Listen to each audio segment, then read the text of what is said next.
All right, Bitcoin and crypto are bouncing right now because the trade war is over. It's over, you hear me? Do you think that's what happened? Do you think that the trade war is over just because they said they haven't even signed a deal yet, but the market is reacting like it's over? I'm just saying this is how the market is reacting. Look, Bitcoin's bouncing up again as if hit 114K, as if the dump never happened and everything's gone green. Some coins going up like up 5% virtues. We'll talk about that today, and at the later in the episode, second half, I'm going to tell you what actually happened in the negotiation, the all-important negotiation of the trade deal between China and the US. It's not what they're telling you. It's not quite what they're telling you. But look. Market certainly believes that this is good news. I think it's possibly good news. I'm not as confident as the market, but look what's happening here. Yesterday in my video, I said it's important we break this line. We've had, right, 1, 2, like fake out, 3, 4. This is the fifth time. Boom, we get through there, and boom, we hit. Next, I believe it's 115 to 116K area. That's the key resistance. If we can get above that, and then it's kind of like this big drop almost never happened. And also, check this out. This is what the Bitcoin. We're about like 1.5, 2 hours away from the weekly close. If we can close like this, then that looks pretty good. That looks pretty good to me. That's actually it actually went to 101K on the Binance chart, by the way.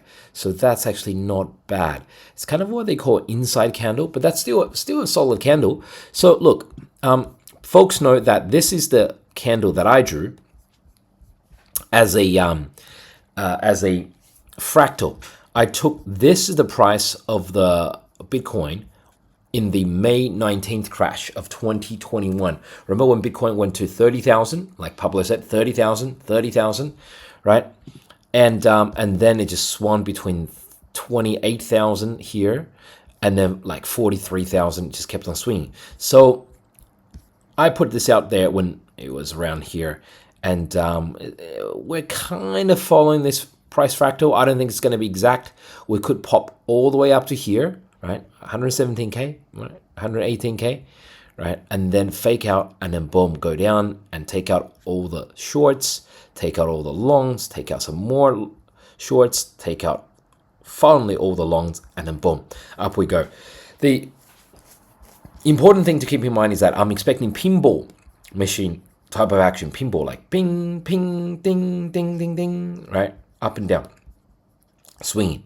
But the most important thing that I'm more confident about is that I think we're going to bottom in the last week in November, which is 4.5 weeks from now, or the first week of December, something like this, right? Roughly, I think we're 3 to 4, probably 4 weeks away from the real bottom, and then up we go for one more leg up. So why am I bullish right now? Well, because look, the media is reporting that China and US just came to some sort of deal. They didn't actually come to some sort of deal. They came to agreeing in an overall framework. Can we trust that? Usually we cannot, because Trump always flips and flops, right? It's art of the deal. I'm not against Trump. He literally says this is art of the deal. So if he thinks US is getting a bad hand, getting disadvantage here, he could easily just rip up the deal, even if it's signed, even if everyone witnesses it, even if the whole world sees it, he just rip it up and say, US is getting ripped off, right? So I'll explain to you guys how it's going to work in the second half of the show. For now, let's have a look at a couple of coins that's doing really well. So I just showed you guys that Virtues is doing really well, right? Virtues. And by the way, this is like a monthly, weekly chart. Let's have a look at the weekly chart. How would that look? Yeah. See, we had that big drop to 101K, and then another drop to what? 103.6K the week before, and now we have this inside green bar. It'd be nice if we closed above here, which is like above 104.8, 4.9, but we're not going to get that in the next 1 or 2 hours. It's what they call inside bar, which means the body The green body of the weekly trading action happened inside the previous candle, right? I'll take it. It's better than nothing. Better than nothing, right? Okay, so one coin that's doing very well right now is Virtues, right? Look at this bull flag popped up, and like it's just getting some resistance around here, just hitting some resistance around here. But Virtues could do really well. Why is Virtues doing really well? I think we've spoken about that last week. I mean, my last video, I literally spoke about this in my last video. We can see here with all the charts, with all the lines in there, we can see that it's actually breaking up. It's actually like left this downward channel, and it's basically breaking above this major resistance at $1.31, and it could run up to $2.02 now, right? Has the chance to do that. So that's and what coins within the Virtues AI agents ecosystem is going to do well? Before we answer those questions, first let's answer the question of which crypto exchange does Pablo use? Look, Pablo uses exchange that's non-KYC. That means you don't need to show any ID. That means even the exchange can't see who you are, right? So that means the IRS can't see you, the tax office can't see you, FBI, CIA, nobody can see you. So Pablo made this exclusive deal with them. Only on the Pablo link, win up to $6,000 plus 2 ETH, whatever ETH is at the end of this period, right? And get basically 20% just by depositing and trading a little. Deposit $100, trade $4,000 and get 20 USDT bonus. Deposit $500, trade $20,000, right? And win 100 USDT futures bonus, right? Same idea here. Deposit 1,000, win this 200 USDT. Okay, limited time only, folks, because this deal finishes on 4th of November, the evening of 4th of November. And if you're watching this on YouTube right now, then the link is basically in the description below. The link is in the description below. But if you're watching this on any other platform, that's okay, such as this one, just go and click on my profile page, and there's my Stand link or link tree. We click on that, and it should be the first deal that pops up because this is a great deal with Bitunix. Okay, let's get back to the markets, folks. And just remember, this is a great deal that is only on the Pablo link. Only on Pablo link. Okay, so here's the Virtues we're talking about. Look at this. Basically, we're looking at a bounce that I would have thought the resistance is around here, right? Around this $1.33 area, and Virtues being at $1.40 is a big deal because that means it can escape this resistance area. I think we're close, and then push to the next one, which you could say is around here, around $1.64. But I think that small resistance, we get to the big one, which is around here, which is $2.05 area. Why is that? Not only did we have these tops here at $2, just above $2, but we also had these tops and this major bottom here. Right, and of course, as folks know, that the Virtues is up and running because Coinbase just released its X402 protocol, which is essentially a micropayments protocol for AI agents, right? Built on like really old technology, the HTTP 402 protocol, and I spoke about that in my video 2 days ago, and the reason why that benefits Virtues is because Virtues is the platform that launches AI agents, right? So now they can all start paying each other in micropayments. Now the work can begin. So one coin that it helps is Swarm, and I highlighted that 2 days ago, and it's done like it's done 3x now. It's done 3x now. It's went from 170K to now 510K. 1.7 mil to now 5 mil. And another coin that benefits from this is another Virtues AI agent coin, and it's called Wire. So Wire basically just does off-ramping for institutional clients. Basically, it's a coin that I've spoken a lot about before. Institutional clients, when they're holding USDC or USDT, they now can legally take it off and put it into a bank somewhere. You may not want to do that, but institutions want to do that. And they use Wire sometimes. And Wire is trying to acquire its own bank. So then it has a more proper banking license. It can just do this all day. Just basically take USDT, USDC, and convert it into cash into a regulated US bank. That's why Wire has done so well lately, and it's leading the charge. Even though everything else is going down, Wire is actually going up. So as I quoted before, I said this was a cup. Well, my call was around here, went for a 60x run, and then an 80% pullback, right? From 1 cent all the way down to 0.02 cents. So 80% pullback. So it wasn't smooth sailing. Even though 60x run, 80% pullback, and now look at this. I said this is a cup and handle, right? Cup and handle, and we have a smaller cup and handle. So it's a cup and handle within a bigger cup and handle, and now we've broken up. And look, the what I like about the price action here is, see, around here, around 1 cent, 1.5 cents is basically the old all-time high. We've popped, well, even this 12.7, 1.3 cents is the new all-time high, right? See these two areas kind of close to each other. We've popped above, and we retested that as the low, 1.27 cents as the low, and now we're comfortable just trading here. So the sell pressure and the buy pressure has found a new equilibrium, and the market is comfortable trading at the 17, 18 cents area. 1.7, 1.8 cents area. And they've just released news that they're actually kind of getting invited to Mar-a-Lago. Well, we all know who lives at Mar-a-Lago. That's President Trump's real estate golf course, and they're getting invited to that.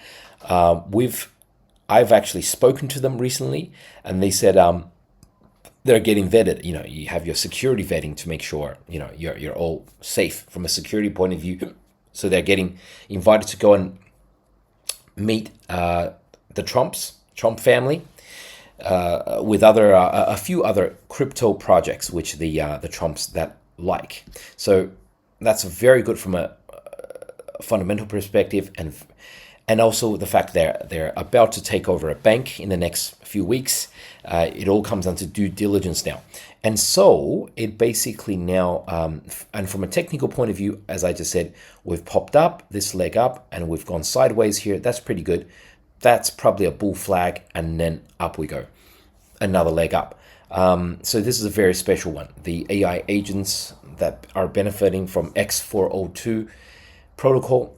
This is probably one of the strongest coins, because I mean, look, it's a Bitcoin crashed on October 11th, on around here, right? And since then, after the Bitcoin crashed to 101K, it's just doubled, right?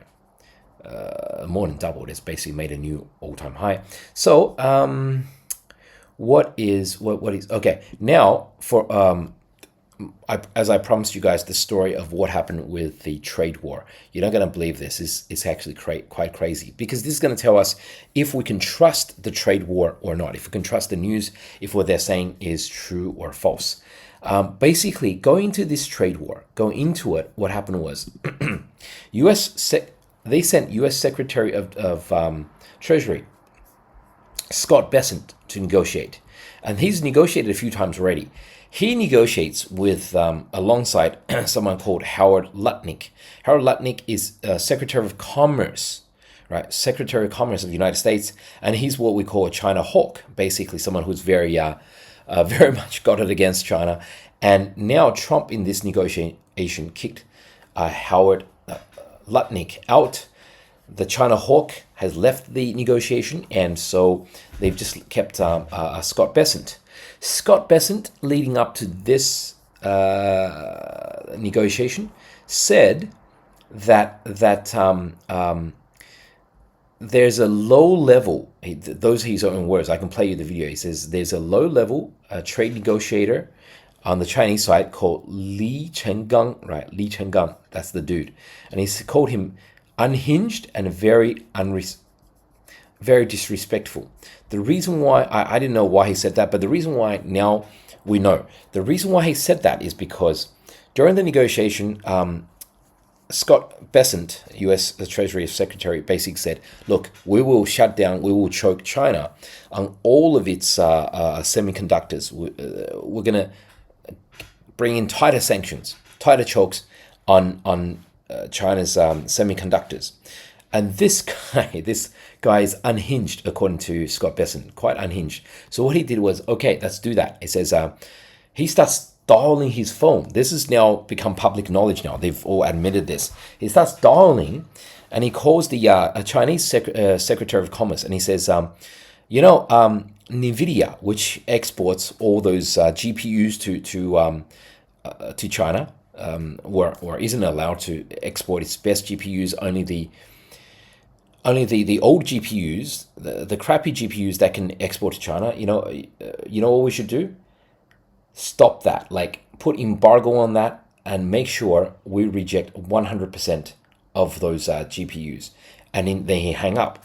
And of course, the American negotiating team was expecting China to beg and ask for GPUs from NVIDIA, and they've just said he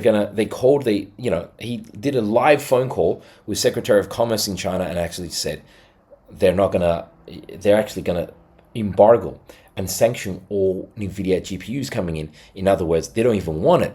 So that's why Scott Bessent was so surprised. He was taken aback, and he says, look, this is unhinged behavior. So in other words, they wanted to fire this Li Chenggang guy. He says he's disrespectful and unhinged. And then they thought China had fired him, right? But it was fake news. Turns out to be fake news. And this Li Chenggang guy is actually back. Not only is he back, he's the lead negotiator. And I couldn't believe it, but this is actually him. This is actually him on Twitter, right? He's got much less followers than I do. He doesn't even have a tick next to his name. Like, even I've got this blue tick next to my name, so people know that's the real Pablo He-Man. He doesn't even have any of that. So he actually, but that is him. He retweeted this meme. Like, that's the lead trade negotiator from China, and retweeted this meme. And it's one of the Terminator, right? Arnie, the Terminator, right? Saying that's Li Chenggang. And Scott Bessent is this little girl having a cry. Like, I'm not trying to take sides here. I'm just trying to analyze what happened. And he's got this cool guy, smiley face emoji. I'm just saying that I've never seen China behave this way before. This is kind of a swagger, a kind of confidence that I've never seen from the Chinese negotiation team. Like, or any Chinese team. Like, they usually just don't behave this way. Like, they're usually quite boring, and they say stuff which is, exactly what they're going to say. Like, it's bureaucratic language, right? But I've never seen them tweet about Terminators, and you're making fun of, by the way, you're making fun of the U.S. Treasury Secretary of the Treasury.